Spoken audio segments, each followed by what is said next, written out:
Hi guys, for today's art project we're going to be making slime. So I have enlisted my daughter Destiny to help out with this project. It's real quick, real simple. Your ingredients that you're going to use a bottle of glue. You're going to use food coloring of your choice.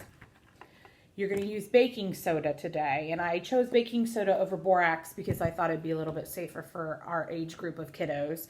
And then you're also going to use contact lens solution.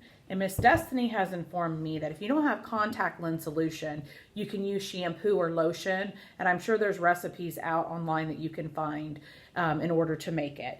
And so what we're going to do is we're going to go ahead, we already have the glue in here, we're going to add some food coloring.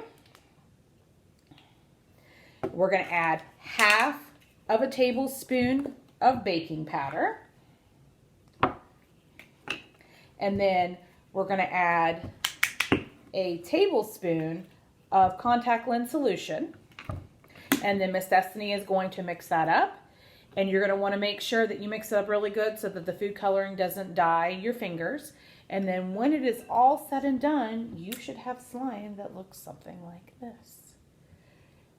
And I do have the recipe that I will post on Blooms after we get done uploading this video to YouTube. Everybody have a wonderful evening, and we'll talk to you later. Bye.